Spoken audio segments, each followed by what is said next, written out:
بسم الله الرحمن الرحيم. صلی اللہ علیہ وسلم وہم کی ہر زنجیر کو توڑا، رشتہ ایک اللہ سے جوڑا، وہم کی ہر زنجیر کو توڑا، رشتہ ایک اللہ سے جوڑا۔ ایک موتی اس کی نظر میں ایک ہے، وہ ایک ایک کر کے نکالتا ہے کہ یہ نکال تو ایک موتی رہا ہوں، وہ ایک ایک موتی کر کے نکالتا رہے گا کچھ عرصے بعد، ہار نامی چیز باقی نہیں رہے گی۔ اسلام نبی علیہ السلام کی سنتوں کا نام ہے، اسلام کا ہار یہ اس میں نبی علیہ السلام کی سنتیں، آپ کا طریقہ پرویا ہوا ہے۔ لوگوں میری امت پہ ایسا زمانہ آئے گا یبقى من الاسلام الا اسمہ، اسلام صرف نام جتنا باقی رہے گا۔ ترقی یافتہ دور کے ساتھ چلنا ہوتا ہے، یہ علاقے کی ثقافت ہے، یہ کلچر ہے، یہ فلاح ہے، تو وہاں جو ہے سنتیں دبتی جا رہی ہے۔ ترکت فیکم امرین، تمہارے اندر دو چیزیں چھوڑ کے جا رہا ہوں، لن تضلوا ما تمسکتم بہما، یہ حرف لن تاکید کا ہے، ہرگز ہرگز کبھی بھی تم گمراہ نہیں ہو سکتے، گارنٹی ہے، ہرگز تم گمراہ نہیں ہو سکتے۔ کب تک؟ جب تک تم ان دونوں چیزوں کو مضبوطی سے پکڑو۔ وہ کیا چیز ہے؟ کتاب اللہ و سنت رسول۔ نبی علیہ السلام تمہارے لیے نمونہ ہے، ان کے اندر تمہارا نمونہ موجود ہے، ان کو دیکھو، جس طرح یہ روزہ رکھیں اس طرح رکھو، جس طرح انہوں نے خوشی غمی کی اس طرح کرو۔ کون سا عمل ہے جو نبی علیہ السلام نے نہ کیا ہو؟ کون سا عمل؟ حتیٰ کہ جوتا پہننے کا طریقہ بھی حدیث میں موجود، یہ کچی لسی بنانا دودھ میں پانی ملا کے اپنے لیے، بیچنے کے لیے نہیں، اپنے پینے کے لیے، صحیح بخاری میں موجود ہے۔ منہ میں کھانے کے بعد اگر کوئی مواد لگا ہوا ہے اس کو کیسا نکالا جائے، اس کا طریقہ بھی موجود۔ کون سی ایسی چیز ہے جس کا طریقہ سنت رسول میں نہ ہو؟ ارے بھائی ایک اصول بتا دیا گیا ہے، ہر وہ کام جس کو تم ثواب سمجھ کے کرتے ہو وہ تب ثواب بنے گا جب وہ امام الانبیاء کی اس پہ مہر ہو، ورنہ قرآن کہتا ہے کہ اپنی عقل کے گھوڑے دوڑاتے ہو تم، یحسبون انہم یحسنون صنعا، بعض لوگ کیا کرتے ہیں؟ گمان کرتے ہیں کہ ہم اچھے کام کر رہے ہیں، اس میں حج کیا ہے؟ ہم کرتے تو اچھا کام، پڑھتے تو قرآن ہے۔ اللہ اکبر، اللہ فرماتے آؤ گے قیامت والے دن، اپنے عقل سے اپنے گمانوں سے تم جو اچھے کام کرتے تھے، فلا نقیم لہم یوم القیامت وزنا، قیامت والے دن ایسے عمل کا وزن بھی نہیں ہو۔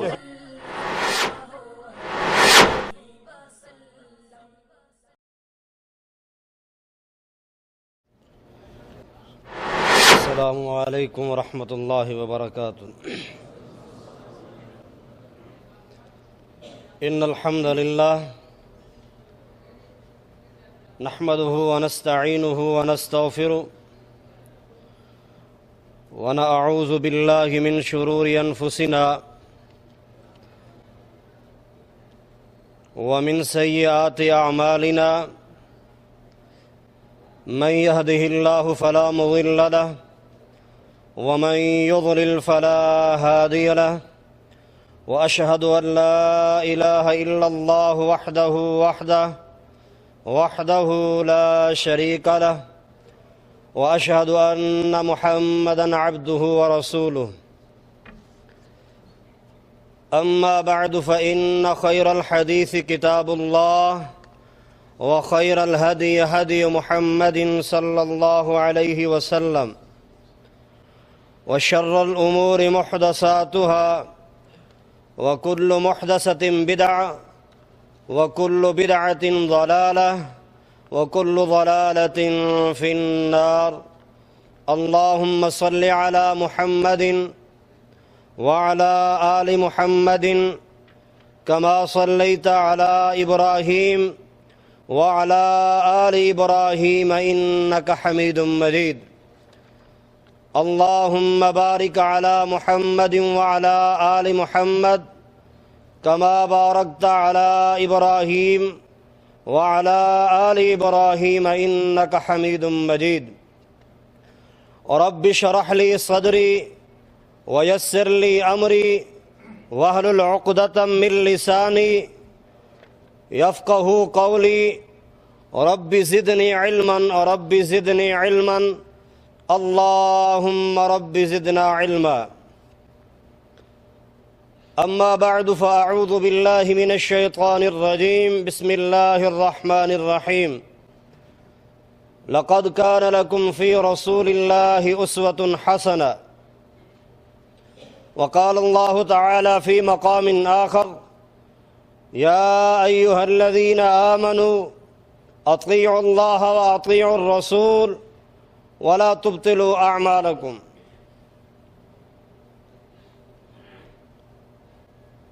حضرت عبداللہ رضی اللہ تعالیٰ عنہ کا قول مبارک ہے، اسی سے بات شروع کرتے ہیں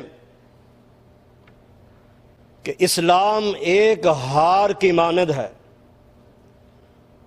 جس طرح موتی کا ہار ہوتا ہے، ایک ایک موتی کو اس دھاگے کی لڑی کے اندر پرویا جاتا ہے، تو اسلام یہ نبی علیہ السلام کی سنتوں کا نام ہے۔ یہ اسلام نبی علیہ السلام کی سنتوں کا ہار ہے۔ دھاگا اسلام ہے، اس میں جو موتی ہیں وہ نبی علیہ السلام کی سنتیں ہیں۔ ایک آدمی موتی کا ہار اٹھاتا ہے، ایک ایک موتی کر کے نکالتا جاتا ہے اور یہ کہتا ہے کہ ہے تو ایک موتی یعنی اس کی نظر میں ایک ہے، وہ ایک ایک کر کے نکالتا ہے کہ یہ نکال تو ایک موتی رہا ہوں، وہ ایک ایک موتی کر کے نکالتا رہے گا، کچھ عرصے بعد ہار نامی چیز باقی نہیں رہے گی۔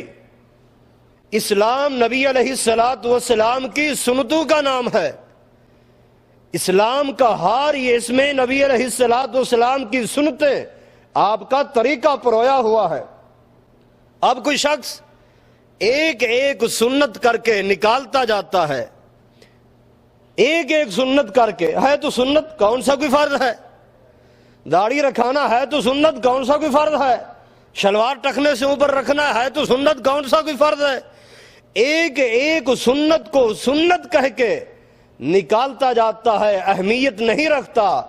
کچھ عرصے بعد پھر اسلام نامی کوئی چیز باقی نہیں رہے گی۔ جس طرح وہ موتیوں کا ہار ایک ایک موتی کر کے نکالتا جاتا ہے، کچھ عرصے بعد وہ موتی کا دھاگا تو اسی طرح ہوگا، لیکن موتیوں والا وہ ہار نہیں کہا جائے گا۔ تو یہ بھی صرف نام کا اسلام ہوگا، لیکن اندر اسلام والی وہ چیزیں نہیں ہوگی۔ اسی کے متعلق تو امام الانبیاء نے اشارہ دیا ہے۔ آپ فرماتے ہیں لوگوں یاتی علی الناس زمان، میری امت پہ ایسا زمانہ آئے گا لا یبقى من الاسلام الا اسمہ ولا يبقى من القرآن الا رسمه ومساجد عامرة وهي خراب من الهدى۔ اے لوگو میری امت پہ ایسا زمانہ آئے گا لا يبقى من الاسلام الا اسمه، اسلام صرف نام جتنا باقی رہے گا۔ اسلام والی وہ چیزیں جو سنتیں، جو پیاری ادائیں امام الانبیاء کی تھیں، وہ باقی صرف نام اسلام کا ہے۔ نہ لباس اسلامی ہوگا، نہ حجامت اسلامی ہوگی، نہ بول چال اسلامی ہوگا، نہ کھانا، نہ شادی، نہ برادری وہ اسلامی کیا کرے جی؟ ماڈرن دور ہے، رواج کے ساتھ، معاشرے کے ساتھ اور ترقی یافتہ دور کے ساتھ چلنا ہوتا ہے۔ یہ علاقے کی ثقافت ہے، یہ کلچر ہے، یہ فلاح ہے، تو وہاں جو ہے سنتیں دبتی جا رہی ہیں۔ مختصر ٹائم میں عرض کروں گا اللہ کی توفیق سے کہ آج جن سنتوں کو ہم چھوڑتے جا رہے ہیں، ہمارے ہاں امام الانبیاء کی سنت کی کوئی، آپ کے طریقے کی کوئی اہمیت نہیں رہی۔ کیا شریعت میں ایسا ہے کہ امام الانبیاء کی سنت کا کیا مقام ہے، آپ کے طریقے کا کیا مقام ہے؟ اس کو اپنانے سے کیا فائدہ ملتا ہے، چھوڑنے پہ کیا سزا ملتی ہے؟ بدعت کی طرف رجحان ہے، سنت کو انسان پیٹھ کے پیچھے ڈالتا جا رہا ہے، کبھی علاقے کے ثقافت کے نام پہ، کبھی ماڈرن دور کے نام پہ، سنت کی کوئی اہمیت تک نہیں رہی۔ میرے بھائیوں، صحیح مسلم کی حدیث ہے، نبی علیہ السلام ارشاد فرماتے ہیں، ایک صحابی نے نماز لیٹ پڑھی، پیچھے رہ گیا، اسی کو امام الانبیاء نے اپنا مخاطب بنا کے ارشاد فرمایا، اے لوگوں،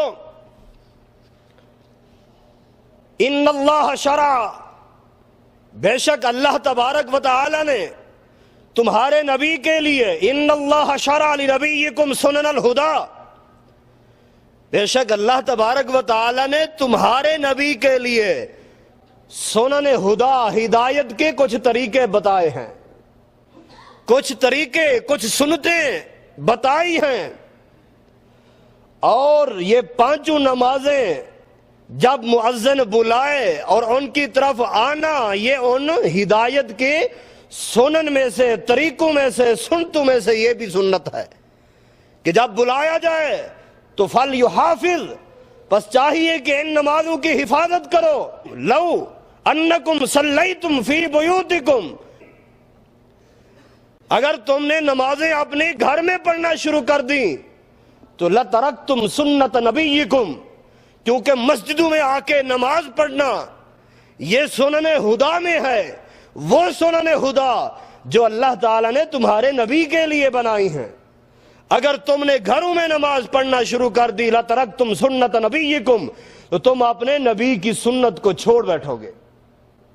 لَوْ تَرَكْتُمْ سُنَّةَ نَبِيِّكُمْ لَزَلَلْتُمْ، اگر تم نے اپنے نبی کی سنت کو، اپنے نبی کے طریقے کو چھوڑ دیا تو پھر کیا ہوگا؟ لَوَلَلْتُمْ، تم گمراہ ہو جاؤ گے۔ آج مسجد قریب ہے، اپنے اسی شرکے میں، ولے میں، روم میں کھڑ کے نماز پڑھ رہا ہے، مسجد میں نہیں جاتا، گھر قریب ہے، قریب گھر کے اندر نماز پڑھ لیتا ہے، مسجد نہیں جاتا، کیوں کہ سردی ہے۔ میرے بھائیوں، امام الانبیاء کا فرمان ہے، لو ترکتم سنت نبیکم لزللتم، اگر تم اپنے نبی کے طریقے کو چھوڑ دیا، سنت کو چھوڑ دیا تو نتیجہ کیا نکلے گا؟ گمراہ ہو جاؤ گے۔ اس کے علاوہ اب کوئی ضرورت رہی کہ جو سنت کو اپنائے گا نہیں، چھوڑے گا تو وہ گمراہ ہو جائے گا۔ جو سنت کو اپنائے گا تو کس کی سنت ہے؟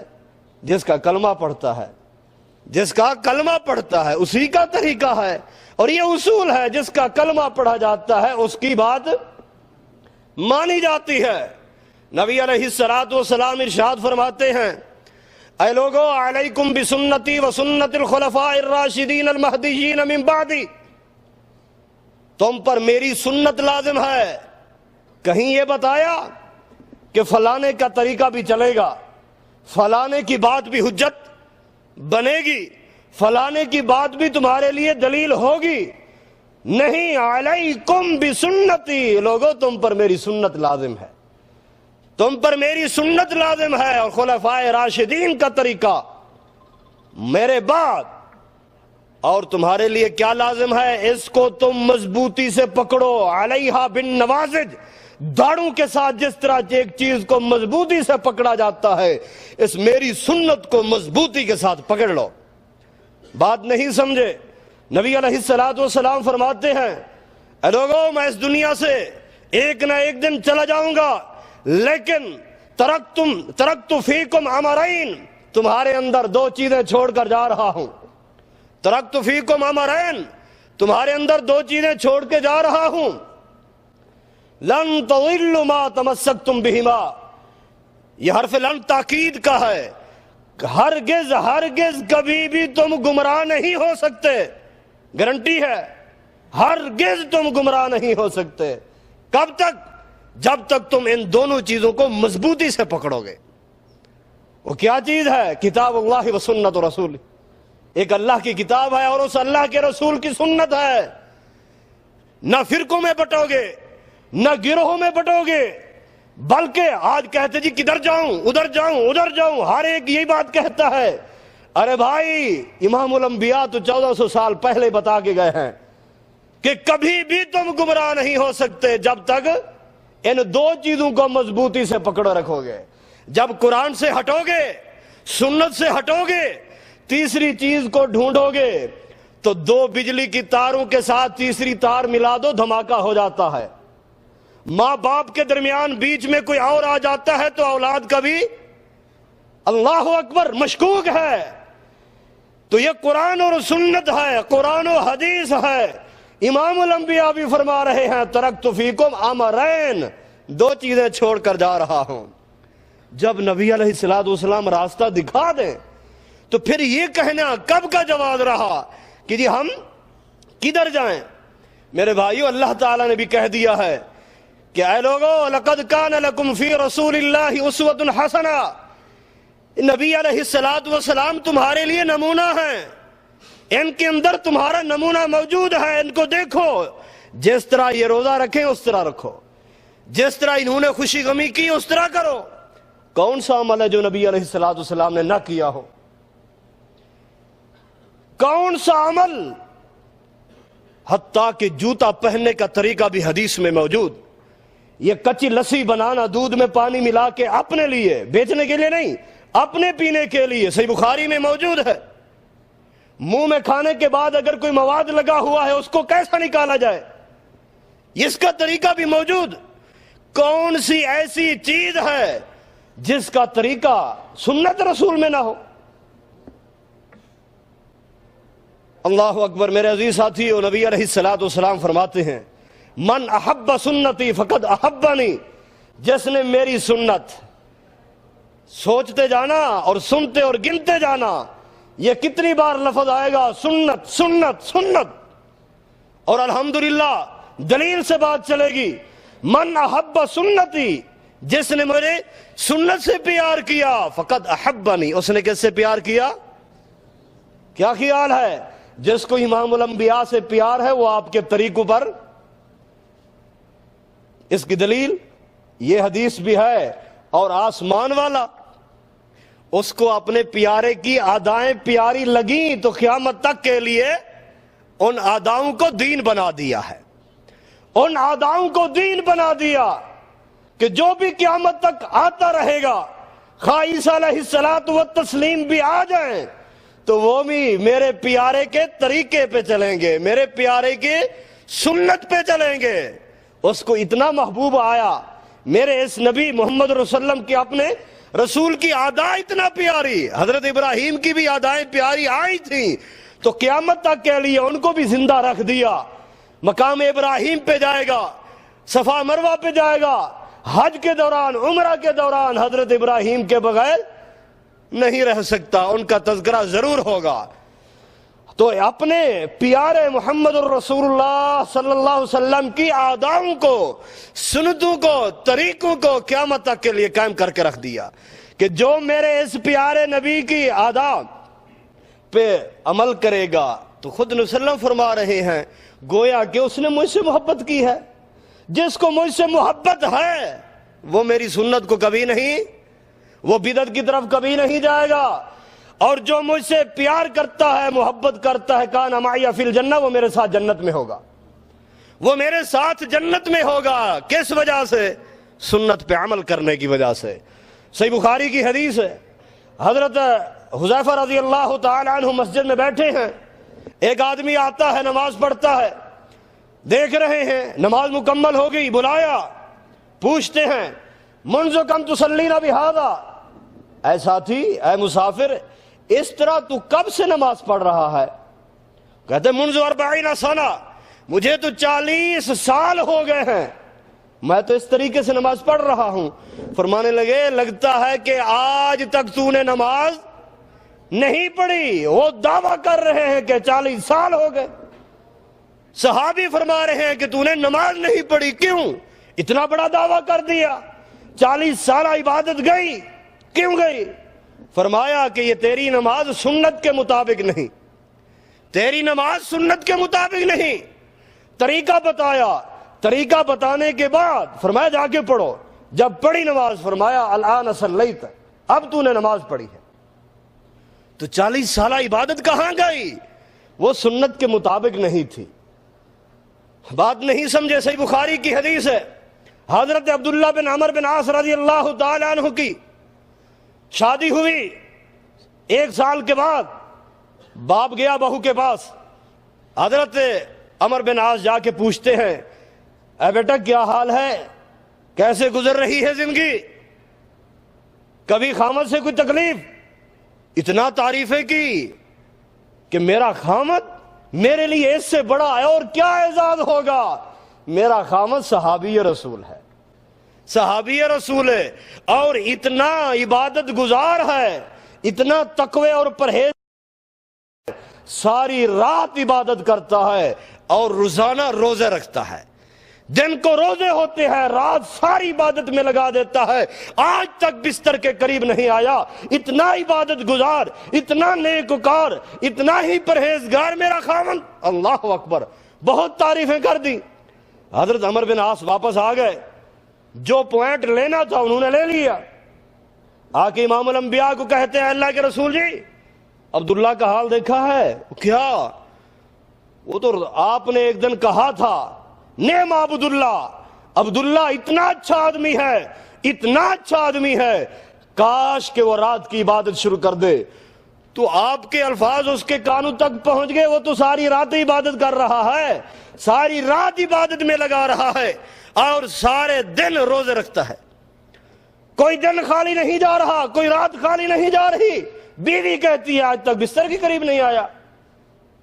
نبی علیہ السلام نے بلایا، آ گئے، ہاں عبداللہ سمعت انک تقوم اللیل، میں نے سنا ہے تو ساری رات عبادت کرتا رہتا ہے، وتصوم النہار، دن کو روزے رکھتا ہے۔ جی ہاں اللہ کے رسول ایسا کرتا ہوں، رات کو عبادت کرتا ہوں، دن کو روزے رکھتا ہوں۔ کیا خیال ہے نفلی عبادت کرنا گناہ ہے؟ نفلی روزہ رکھنا، نفلی نماز پڑھنا، قیام کرنا؟ بلکہ نبی علیہ السلام کا فرمان ہے من توضا فاسبغ الوضوء، جس آدمی نے وضو کیا، کامل مکمل بہترین وضو کیا، اس کے بعد آ کے صلی رکعتین، 2 رکعت ادا کر دی نفل، غفر له ما تقدم من ذنبی، اللہ تبارک و تعالی اس کے سابقہ سارے صغیرہ گناہ معاف کر دیتے۔ یہ 2 رکعت نفل، صغیرہ گناہ گئے، ادھر نفلی روزہ، صحیح مسلم کی حدیث ہے، نبی علیہ السلام فرماتے ہیں من صام فی سبیل اللہ، جس آدمی نے 1 نفلی روزہ رکھا، کتنے؟ 2 نہیں، 10 نہیں، 1 نفلی روزہ رکھا، من صام فی سبیل اللہ بعد اللہ بذالک وجہہ من النار 70 خریفہ، 1 روزے رکھنے کی وجہ سے رب تعالیٰ اس آدمی کے چہرے کو جہنم کی آگ سے 70 سالہ زندگی کے سفر جتنا دور کر دیتے ہیں۔ 1 نفلی روزہ، بلکہ ایک حدیث کے الفاظ ہے کل غرابی، کوے کی مانند۔ کوے کی مثال کیوں آ گئی؟ جتنا کوا اپنی زندگی میں سفر کرتا ہے، اتنا سفر جتنا، اتنا مسافت جتنا، رب تعالیٰ 1 نفلی روزے رکھنے والے کے چہرے کو جہنم کی آگ سے دور کر دیتے ہیں۔ مورخین نے لکھا ہے کوے کی کم سے کم عمر 100 سال ہوتی۔ کیوں؟ کوا جلدی مرتا ہی نہیں، مارو تب بھی نکل جاتا ہے، کوا جلدی نہیں مرتا۔ الغرض 70 کو بھی لے لیا جائے، 70 سالہ زندگی کے سفر جتنا جہنم سے چہرہ دور کر دیا جائے 1 نفلی روزے پر۔ یہاں تو روزانہ نفلی روزے۔ آپ نے سخت وعید کی، اے عبداللہ تو نے غلط کیا ہے، اگر تو فوت ہو جاتا جنت نصیب نہ ہوتی۔ میں آپ سے پوچھتا ہوں کیا وہ غلط کام کر رہا تھا؟ آج میں اور آپ یہ کام کیوں کرتے ہیں؟ یہ حرج کیا ہے؟ پڑھتا تو میں قرآن ہوں، فوتگی ہو گئی ہے، تیسرے دن قرآن شروع کر دیا، گٹھلیوں پہ قرآن پڑھا جا رہا ہے، اذکار کیے جا رہے ہیں، کیوں حضرت عبداللہ کس لیے پڑھ رہا تھا رات کو؟ عبادت کیوں کر رہا تھا؟ زیادہ کے جذبے سے، تاکہ عبادت زیادہ ہو، اللہ کو راضی کیا جائے۔ وہ بھی ثواب کی نیت سے پڑھ رہے تھے۔ آج میں اور آپ بھی ثواب کی نیت سے یہ کام کرتے ہیں تاکہ ثواب زیادہ ملے، لیکن میرے بھائیوں وہاں صحابی ہے، یہاں میں اور آپ ہیں۔ عقل دین میں نہیں چلتا، وہاں صحابی نے اپنی عقل دوڑائی تو امام الانبیاء نے ڈانٹ دیا۔ آپ نے فرمایا اے عبداللہ ان لعینک علیک حق ولجسدک علیک حق ولزوجک علیک حق، تیری بیوی کا تجھ پہ حق، تیری آنکھ کا تجھ پہ حق، تیرے جسم کا تجھ پہ حق ہے۔ یہ سارے حقوق تو پمال کر کے صرف عبادت میں لگا ہوا ہے۔ سن، میں تم سب سے زیادہ اللہ تعالیٰ سے ڈرنے والا ہوں۔ میری بیوی بھی ہیں، اصوم و افطر، میں روزہ رکھتا بھی ہوں، روزہ چھوڑتا بھی ہوں، بیویوں کے پاس بھی جاتا ہوں، اللہ اکبر قیام بھی کرتا ہوں، پر تم سب سے اللہ سے ڈرنے والا بھی زیادہ ہوں۔ ایسا عمل کبھی ثواب کا والا نہیں بنے گا جب اس عمل پہ عرش والے اور فرش والے کی مہر نہیں ہوگی۔ جب عرش اور فرش والے کی مہر ہوگی تب جا کے وہ عمل قابل قبول ہوگا۔ مرضی آ گئی تو عبادت شروع کر دی، جس ثواب کا کام۔ اب تو جو بھی کوئی بھی آدمی اگر خیرات کرنا چاہتا ہے چھوٹی سی تو اس پہ بھی میلاد کا نام دے دیا جاتا ہے، یہ میلاد ہے جی، فلاں ہے فلاں ہے۔ ارے بھائی ایک اصول بتا دیا گیا ہے، ہر وہ کام جس کو تم ثواب سمجھ کے کرتے ہو وہ تب ثواب بنے گا جب وہ امام الانبیاء کی اس پہ مہر ہوگی، ورنہ قرآن کہتا ہے کہ اپنی عقل کے گھوڑے دوڑاتے ہو تم، یحسبون انہم یحسنون صنعا۔ بعض لوگ کیا کرتے ہیں؟ گمان کرتے ہیں کہ ہم اچھے کام کر رہے ہیں، اس میں حرج کیا ہے؟ ہم کرتے تو اچھا کام ہے، پڑھتے تو قرآن ہے۔ اللہ اکبر۔ اللہ فرماتے آؤ گے قیامت والے دن اپنے عقل سے، اپنے گمانوں سے تم جو اچھے کام کرتے تھے، فلا نقیم لہم یوم القیامت وزنا، قیامت والے دن ایسے عمل کا وزن بھی نہیں ہوگا۔ فلا نقیم لہم یوم القیامت وزنا، سورۃ کہف کا آخری رکوع جا کے پڑھ لیجئے کہ ایسے عمل کا وزن بھی نہیں ہوگا، اٹھا کے پھینک دیا جائے گا۔ کیا فائدہ آیا کہ سنت سے منحرف ہونے کا، بدعات کی طرف۔ اللہ اکبر۔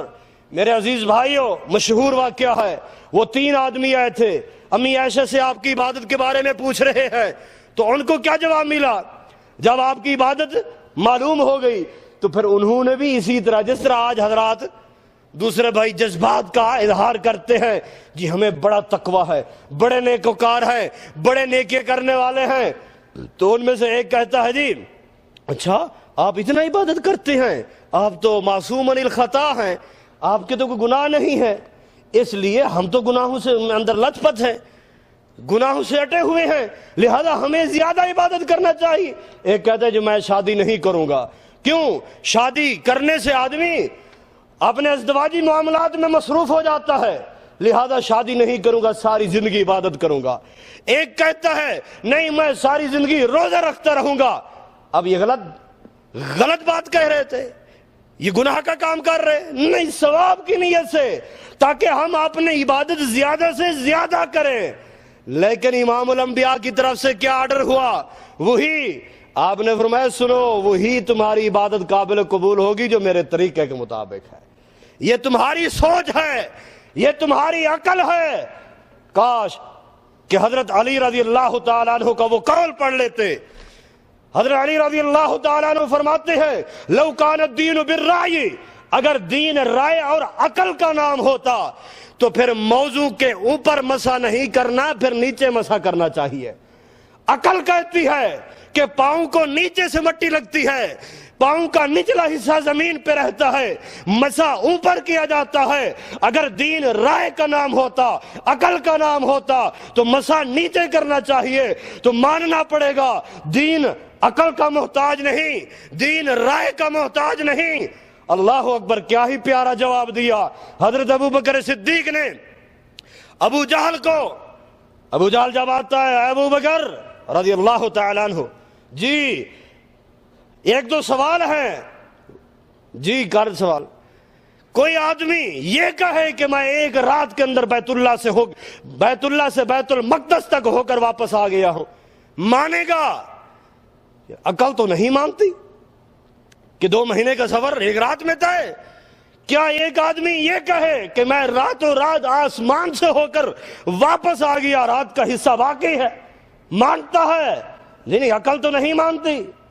پھر تیرا یار کہہ رہا ہے، تیرا ساتھی اور سنگتی محمد الرسول اللہ صلی اللہ علیہ وسلم کہہ رہے، ہاں تو نے اپنے کان سے سنا ہے؟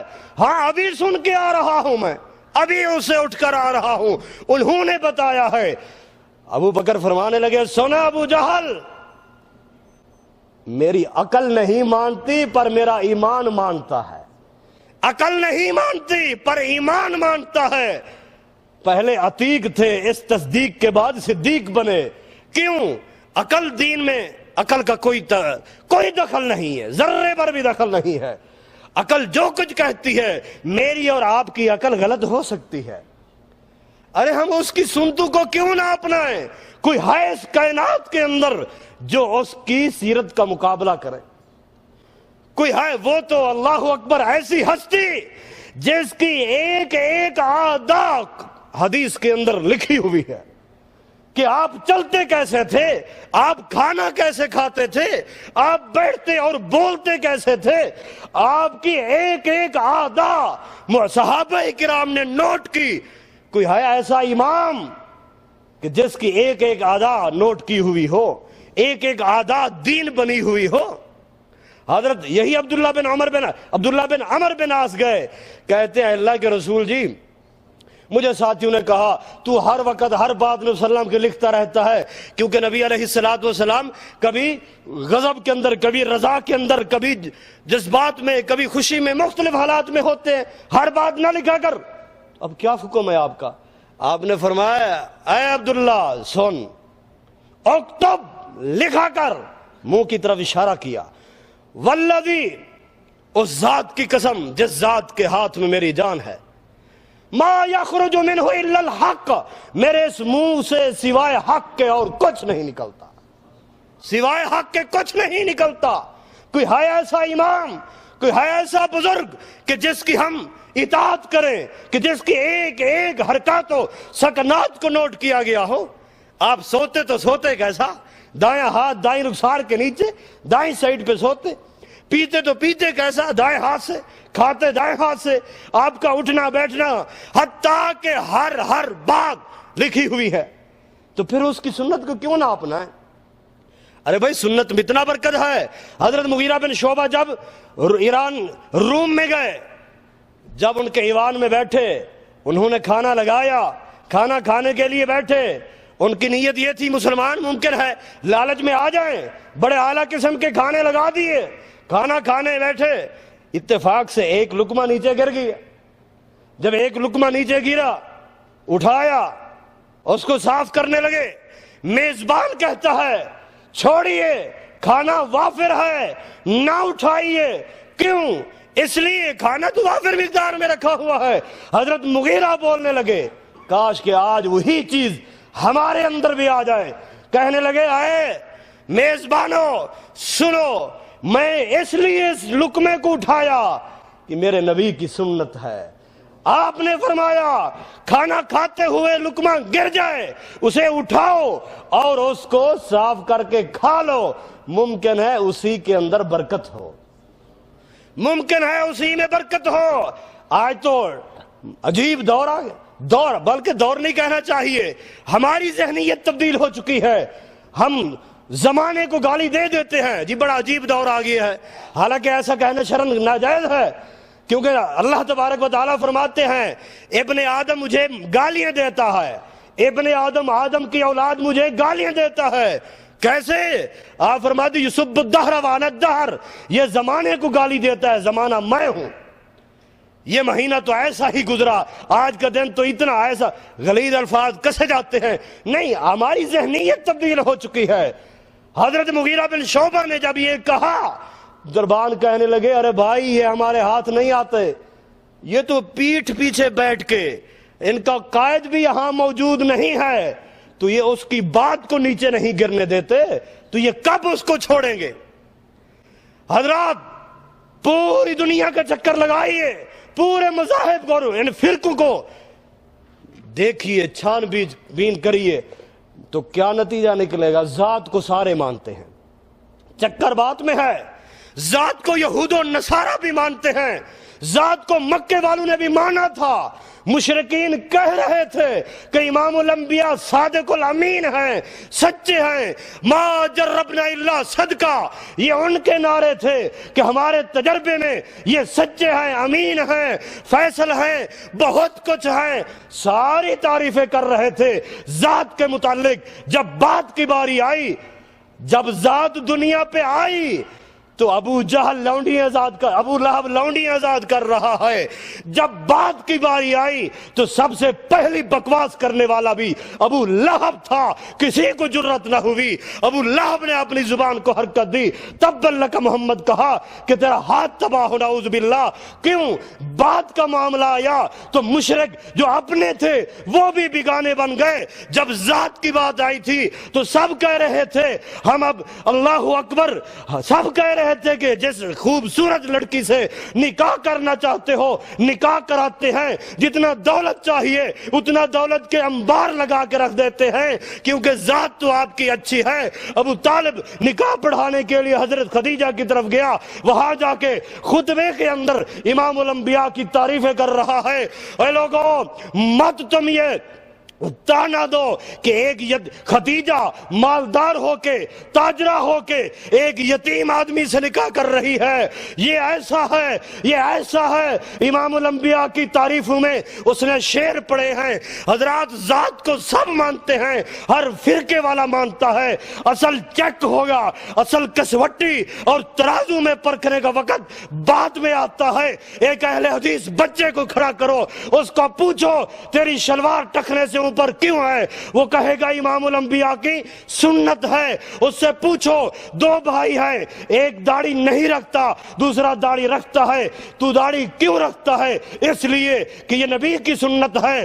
حضرات، دائیں ہاتھ سے پانی، اب کھانا کھایا جا رہا ہے، ایک بائیں سے پی رہا ہے ایک دائیں سے پی رہا ہے، پوچھا جائے دائیں سے کیوں پی رہا ہے؟ کہے گا نبی کی سنت ہے، پی تو بائیں سے بھی سکتا ہے لیکن ہر بات پہ کہے گا یہ امام الانبیاء کی سنت ہے، سنت ہے، آپ کا طریقہ ہے، اصل کسوٹی بات ہے۔ جب بات پہ پرکھا جائے گا تب پتہ چلے گا سنت پہ عمل کرنے والا کون ہے۔ ارے بھائی، کھانے کو ہر کسی کا دل کرتا ہے، کھایا جائے، دیکھنے کو ہر کسی کا دل کرتا ہے، جلوس میں شریک ہونے کے لیے ہر کسی کا دل کرتا ہے، پر جو طریقہ سنت کا ہوگا اس پہ امام الانبیاء کا فرما بردار جو ہو، سنت پہ عمل کرنے والا، وہ مر مٹنے کے لیے تیار ہوگا۔ بیوی کہتی ہے داڑھی کٹوا دے تب میں تیرے پاس رہوں گی، لیکن وہ بیوی کو تو جدا کر سکتا ہے، سنت رسول کو جدا نہیں کر سکتا۔ ہر موقع پہ امام الانبیاء کی سنت کو تلاش کرے گا۔ کیوں؟ اس لیے کلمہ اسی کا پڑا ہے۔ آج تو حوالے دیتا ہے اوروں کے، یہ بزرگوں نے کہا، فلانے نے کہا، فلاں سے سنا، یہ سنی سنائی باتیں۔ ویسے بھی امام الانبیاء نے فرمایا کفا بالمرء، صحیح مسلم، کفا بالمرء کاذبا ان یحدث بکل ما سمع، ہر سنی سنائی بات جو سناتا ہے آگے اس کے جھوٹے ہونے کے لیے اتنا ہی کافی ہے۔ ارے بھائی، کس نے کہا؟ کیا کہا؟ کوئی ہے ایسی ہستی جس کی اتنا اتھارٹی ہو کہ اس کی بات منہ سے نکلے دین بنتی جائے؟ ارے بھائی، یہ عقیدہ تو جبریل امین کا بھی تھا۔ آیا اسند رکبتیں ہے، اپنے گھٹنوں کو امام الانبیاء کے گھٹنوں کے ساتھ ملا دیا، آپ تشہد کی حالت میں بیٹھے ہیں، آگے بیٹھ گئے، اپنے ہاتھوں کو امام الانبیاء کی رانوں پہ رکھ دیا، سوالات شروع، مل ایمان، مل احسان، مل اللہ اکبر، مل اسلام، متسع معاشراتها، سوالات جاری۔ سوال ایسے کر رہا ہے جیسے پتہ تک نہیں ہے۔ جب جواب ملتا ہے تصدیق، کہتے صدقتا۔ جب چلے گئے، آئے دہیا قلبی کی شکل میں تھے رضی اللہ تعالیٰ عنہ۔ جب کچھ دور گئے تو آپ نے فرمایا عمر اس کو بلا، جلدی جلدی بلا اس کو۔ جب حضرت عمر گئے تو آدمی گم، اللہ کے رسول جی وہ تو ہے نہیں، گم ہو گئے، پتہ نہیں کہاں گئے۔ پتہ ہے عمر یہ کون ہے؟ یہ تو دہیا قلبی تھے۔ نہیں، یہ دہیا قلبی نہیں تھے، ان کی شکل میں جبریل امین آئے تھے۔ کس کے پاس آئے تھے؟ کس کے پاس آئے تھے؟ نہیں، خود امام الانبیاء کہہ رہے ہیں ہذا جبرائیل، یہ جبرائیل تھے، آتاکم یعلمکم دینکم، یہ تمہارے پاس تمہیں تمہارا دین سکھلانے آئے تھے۔ آئے کس کے پاس سے؟ تم ہی کہہ رہے ہو نبی علیہ السلام کے پاس، لیکن خود نبی علیہ السلام فرما رہے ہیں یہ تمہارے پاس، اے صحابہ یہ تمہارے پاس آئے تھے جبریل امین، کیوں؟ تمہیں تمہارا دین سکھلانے کے لیے۔ جبریل امین کو پتا تھا ڈائریکٹ آ کے کہہ دوں تو وہ دین نہیں بنے گا، میں کہتا جاؤں امام الانبیاء کی زبان سے نکلتا جائے گا، مہر ثبت ہوتی جائے گی، دین بنتا جائے گا۔ خود آ کے بتا دیتا، تصدیق جو کر رہے اس کو علم ہے، اس کو اس چیز کا علم ہے، لیکن خود نہیں بتایا اس لیے کہ آپ کی منہ سے نکلے گا تو دین بنے گا، اگر منہ سے نہیں نکلا تو دین نہیں۔ ہے کوئی ایسی ہستی جو اس ذات کا مقابلہ کرے آج جس کی باتوں کو؟ ارے بھائی بات تو آپ کی صحیح ہے، حدیث تو آپ نے دکھا دی، میں نے پڑھ بھی لی، سن بھی لی، دیکھ بھی لی، لیکن کیا میں اپنے مولوی صاحب سے پوچھوں گا، محلے والے سے؟ افسوس اس بات کا، افسوس اس چیز کا کہ تو امام الانبیاء کی بات کو پرکھنے کے لیے اس مولوی کی عدالت میں لائے گا۔ آج پارلیمنٹ بنا کے اس لیے کہ قرآن اور حدیث اس قانون کو پاس کرنا ہے، کیا یہ پہلے پاس نہیں کیا گیا؟ آج میرا مولوی، تیرا مولوی، فلاں فلاں۔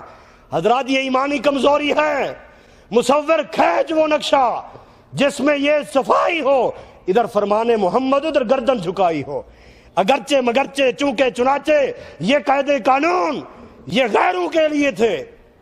اللہ اکبر حضرات، یہ جذباتی باتیں نہیں، افسوس ہوتا ہے سنت رسول کو چھوڑا جا رہا ہے۔ کون سا مہینہ ہے جس مہینے کے اندر بدعت نہ ہو؟ کون سا مہینہ؟ کوئی بتلا دیجئے۔ ہر مہینے میں بدعتوں کا رواج ہے، ہر مہینے میں۔ محرم میں دیکھو بدعتیں، کوئی آدمی پیدا ہو رہا ہے تو بدعت، کوئی فوت ہو رہا ہے تو بدعتیں، کوئی جنازہ پڑھے جنازے پہ بھی بدعتیں، ہر خوشی غمی پر بدعت۔ کیا شادی امام الانبیاء نے نہیں کی؟ آپ نے اپنی بیٹی کی شادی کی، اگر تو نے بیٹی کی شادی کرنی ہے نمونہ دیکھ کہ آپ نے کیسے شادی کی۔ تو نے اگر بیٹے کی شادی، بیٹا پیدا ہوا تو اس کا اللہ اکبر، آج تو سٹھی منائی جاتی ہے جی، فلاں ہے جی، فلاں کہیں کھیر گھٹی جی، فلاں مختلف نام ہے ہر علاقے کے۔ ارے بھائی ہر وہ کام جو امام الانبیاء نے کیا وہ تو کر۔ آج رجب کا مہینہ، بدقسمتی سے یہ رجب کا مہینہ بھی نہیں بچا، اس میں بھی بدعات شروع کر دی۔ یہ رجب کا مہینہ شروع ہوگا، پہلا ہفتہ، پہلا مہینے کی پہلی جمعرات، جمعے کی رات کو کیا کرنا ہے؟ مغرب کے بعد عشاء سے پہلے صلاۃ الرغائب پڑھو۔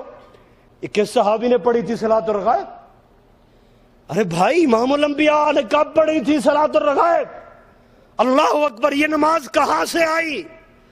عید میلاد النبی، یہ عید کب تھی؟ اس کی نماز کیا ہے؟ ہر مہینے میں آپ غور کیجئے۔ کیا فائدہ تمہیں اوروں کو مقابلے میں لانے کا؟ پھر کہہ دیں جی قادیانی کافر، مرزائی ایسے، فلانے ایسے، چور دروازے تو ان کو ہم نے دیے۔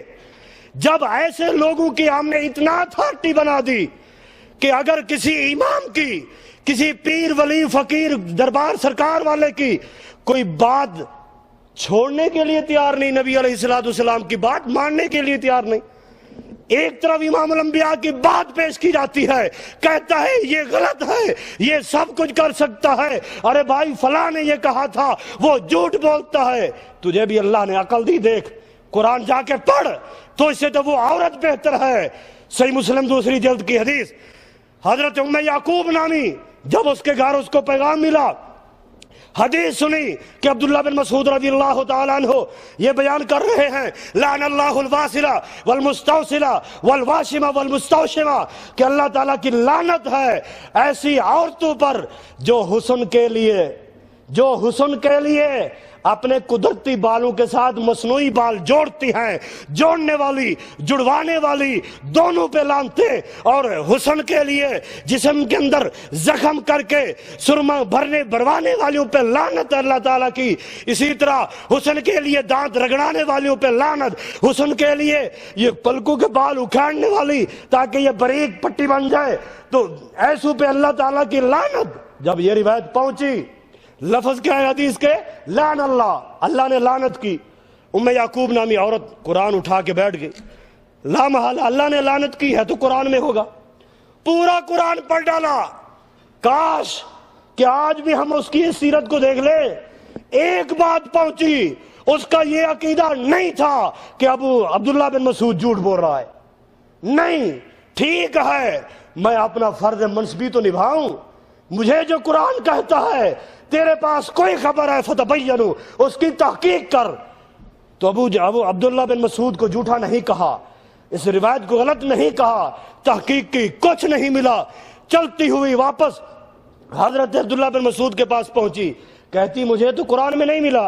انہوں نے کہا قرآن میں ہے، کہتی قرأت ما بین دفتین فما وجدت بأی آیۃ، دو گتوں کے درمیان جو کچھ بھی ہے سب کچھ پڑھ ڈالا، مجھے تو کوئی ایک آیت بھی نہیں ملی۔ اچھا یہ پڑھا تھا تو نے وما آتاکم الرسول فخذوہ وما نہاکم عنہ فانتہوا، پڑھا؟ جی پڑھا تھا، بس سمجھ آ گئی ہے، سمجھ آ گئی کہ جس چیز کے کرنے کا رسول کریم حکم دے دے وہ کر گزرو، جس سے روک دے رک جاؤ۔ کیوں کہ آپ کی بات بغیر وحی کے نہیں ہوتی، آپ کی بات وحی ہے۔ آپ نے بدعات سے روکا، قیامت کا دن ہوگا، اللہ اکبر، اس سے پہلے امام الانبیاء نے یہ واضح اعلان کر دیا، حجت تمام کر دی، اے لوگو من عمل عملا لیس علیہ امرنا فہو رد، جس نے کوئی ایسا عمل کیا بے شک اس کی عقل میں اچھا کتنا ہی کیوں نہ ہو لیکن ہمارا حکم نہیں ہے تو وہ مردود ہے۔ من احدث فی امرنا ھذا ما لیس منہ فہو رد، جس نے کوئی ایسا دین میں اضافہ کیا جس کے بارے میں ہمارا کوئی پیغام نہیں، فہو رد، وہ مردود ہے، رد ہے۔ بلکہ امام الانبیاء فرماتے ہیں، صحیح مسلم حضرت علی رضی اللہ تعالیٰ عنہ کی روایت، آپ فرماتے ہیں لعن اللہ، بڑی سخت بات ہے، کاش کہ کسی کو سمجھ آ جائے، لعن اللہ من آوى محدثا، بدعت گھڑنے والا تو دور کی بات ہے، بدعتی کو، بدعتی شخص کو جس نے پناہ دی، روم میں، گھر میں، علاقے میں بدعتی شخص کو پناہ دینے والے پہ اللہ تعالیٰ کی لعنت ہے۔ لعن اللہ من آوى محدثا، بدعتی شخص پہ اللہ تعالیٰ کی لعنتیں ہیں۔ تو بدعت اپنانے والے کا کیا بنے گا؟ کس منہ سے بدعت پہ عمل کرے کہ نبی کی سنت کو چھوڑ کے بدعت پہ؟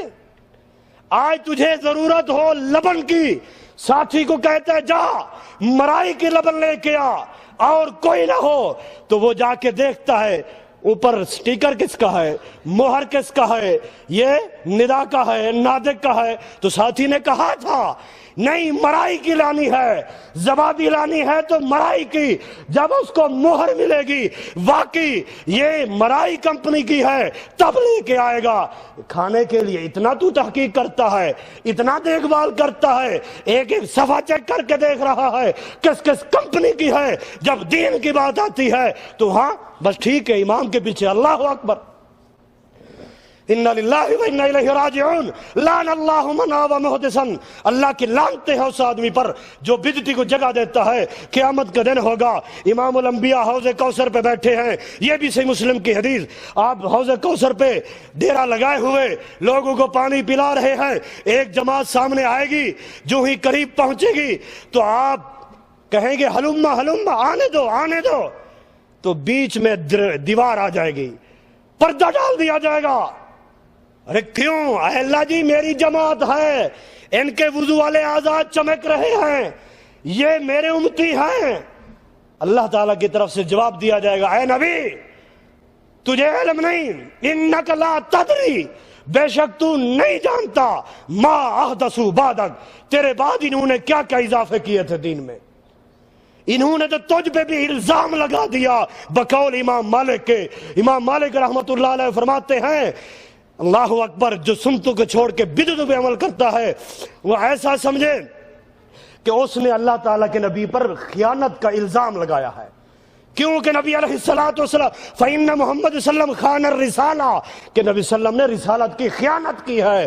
جو اس خیانت کو یہ پورا کر رہے ہیں، آپ نے رسالت پوری نہیں پہنچائی تھی تو آج یہ پہنچایا جا رہا ہے. 22 رجب کو کنڈے منائے جا رہے ہیں. کیوں؟ اندر سے کہانی کچھ اور ہے، اوپر سے کچھ اور بتائی جا رہی ہے. اللہ اکبر. خیر، میں پہلی حدیث مکمل کر کے بتاتا ہوں. نبی علیہ الصلوۃ والسلام آواز دے رہے ہیں، میرے جماعتی ہیں، آنے دو. اے نبی تجھے علم نہیں، تیرے بعد تبدیلیاں کی تھی. اچھا تو پھر آرڈر کیا ہوگا؟ سوہکن سوہکن، ان کو جانے دیجئے، دوری دوری دور پھینک دو. سوہکن سوہکن لمن غیر آبادی، ان کے لیے دوری ہی دوری ہے جنہوں نے میرے بعد تبدیلیاں کی ہیں. آج 22 رجب کو امیر معاویہ شہید ہو رہے ہیں، فوت ہو رہے ہیں رضی اللہ تعالیٰ عنہ. اندر سے اہل تشیع اپنی خوشی منا رہے ہیں، اوپر سے نام سنت کا جی اہل سنت ہوں تو ان کی خوشیوں میں وہ دودھ بنایا جا رہا ہے، کنڈے بنائے جا رہے ہیں، پیے جا رہے ہیں، بیچے اور خریدے جا رہے ہیں. جی اللہ اکبر. یہ صحابہ کے ساتھ دشمنی ہے. جو کنڈے بناتا ہے، بنواتا ہے، کھاتا ہے، کھلاتا ہے، وہ صحابہ کا دشمن ہے. 22 رجب تاریخ اٹھا کے دیکھیے، حضرت امیر معاویہ کی وفات ہے تو اس پہ اندر سے امیر معاویہ رضی اللہ تعالیٰ عنہ کے دشمن خوشیاں مناتے ہیں. الغرض میرا یہ پیغام ہے آخر میں سب بھائیوں سے کہ اللہ کے لیے سنتوں پہ عمل کرو، بدعتوں کو چھوڑ دو. بدعتوں کو چھوڑ دو. چیک کرو یہ کون سا کام آیا سنت کے مطابق ہے. ایک چھوٹی سی چیز لینی ہوتی ہے تو کتنا دکانیں چھان بینتے ہیں دین کے لیے. ارے بھائی صحابہ کی سیرت تو کبھی دیکھ کے پڑھ لیں.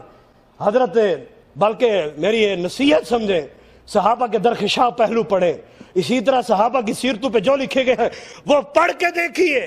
صحابہ ایک صحابی مدینے سے سپیشل سواری لیتے ہیں، صحیح بخاری کی حدیث ہے. سپیشل سواری خریدی، مدینے سے مصر گئے.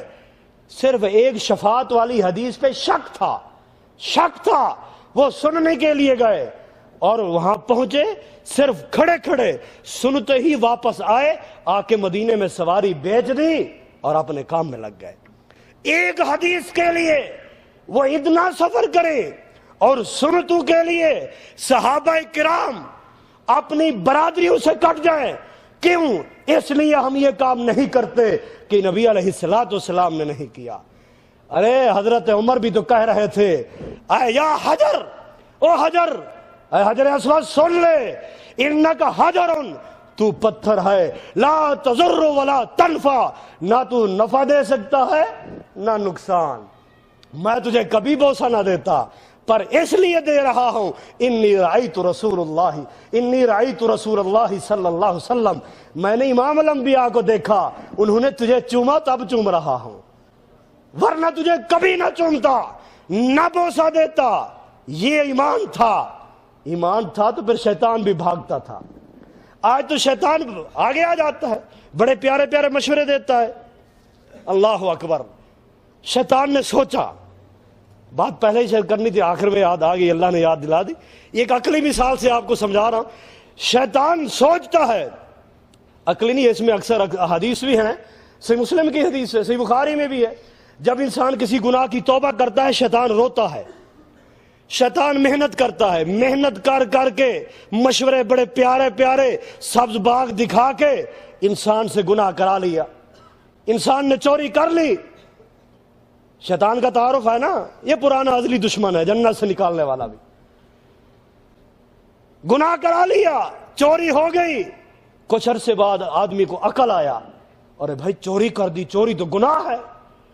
وضو کرتا ہے، سجدے میں آ کے گڑ گڑاتا ہے، روتا ہے، اللہ کے آگے توبہ کرتا ہے.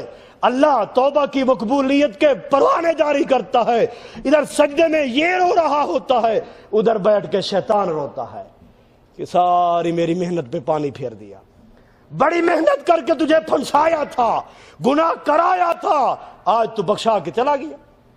پھر کوشش کرتا ہے اور کو پھنساتا ہے، زنا کرا لیا، بدکاری ہو گئی.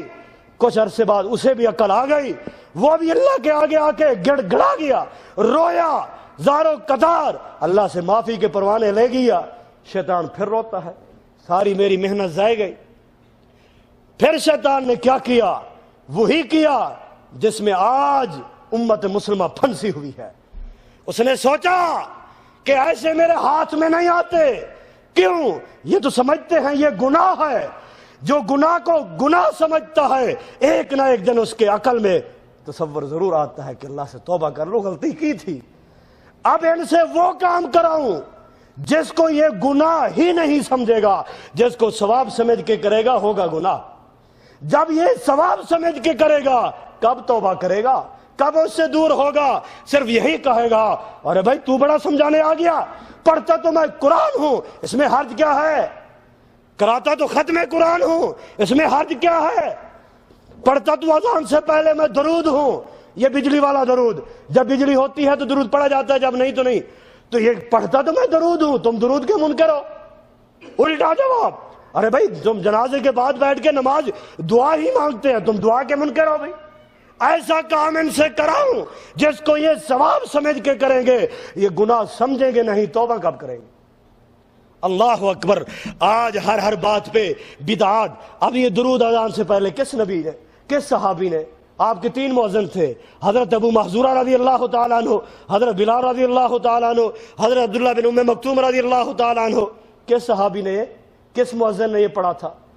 اللہ اکبر۔ جنازے کے بعد کس جنازہ، کس قبر پر، کس کی میت پر جنازہ پڑھانے کے بعد نبی صلی اللہ علیہ وسلم بیٹھے ہوں؟ کس کی قبر پر آپ نے اذان دلائی ہے؟ کوئی صحابی کون ہے؟ نہیں جی، عقل یہ کہتی ہے۔ پھر وہی بات آ جاتی ہے، یہ عقل کی کسوٹی پہ امام الانبیاء کی بات کو پرکھتے ہیں۔ حضرات یہ بات غلط ہے کہ جو ابھی منکر نکیر آئیں گے اذان دیں گے، اذان سے شیطان بھاگ جاتا ہے تو منکر نکیر بھی، اللہ اکبر، یہ ان کو بھگانے کے چکر میں اور سوالات کے آسانی کے لیے یہ عجیب ڈھونگ رچائے جا رہے ہیں جس کا اسلام سے کوئی تعلق نہیں۔ آج ہمارے معاشرے میں یہ سب چیزیں موجود ہیں۔ ارے بھائی حرج نہیں تو پھر مجھے بتاؤ، اللہ تعالیٰ سجدے میں جتنا قریب ہوتا ہے کسی چیز میں اتنا قریب نہیں ہوتا۔ میں کہتا ہوں کہ میں 1 رکعت کے اندر 2 کے بجائے 3 سجدے کر لوں تاکہ ثواب زیادہ ہو جائے۔ چھوٹا بچہ بیٹھا ہوگا پیچھے نماز کے اندر تو وہی آواز دے گا سبحان اللہ، مولوی صاحب، امام صاحب بھول گئے، 2 کی بجائے 3 سجدے کرا لیے۔ بچے کو کس نے کہا امام صاحب بھول رہا ہے؟ میں تجھے کہتا ہوں حرج کیا ہے؟ اذان ختم ہوتی ہے لا الہ الا اللہ پر، آگے کہہ دے محمد الرسول اللہ، حرج کیا ہے تو آپ کا نام۔ اگر کہہ دے گا تو بیٹا بھی کہے گا ابو جی آج تو اذان میں بھول گئے۔ کیوں؟ اذان تو لا الہ الا اللہ، آگے محمد الرسول اللہ کہہ دیا، غلط کہا، امام الانبیاء کا نام لیا۔ ارے بھائی تب وہاں یہ کہہ دیتے ہو آپ کی سنت ہے، آپ کا یہ طریقہ ہے، تو باقی چیزوں ہاں اگر ایسا وہاں کہیں گے تو پیٹ خالی ہو جائے گا۔ کیوں؟ تو وہ تو پیٹ کے لیے سب کچھ بنا دیا گیا ہے، ہر کھانے والی چیز میں کوئی نہ کوئی بدعت گھڑ کے رکھ دی گئی ہے۔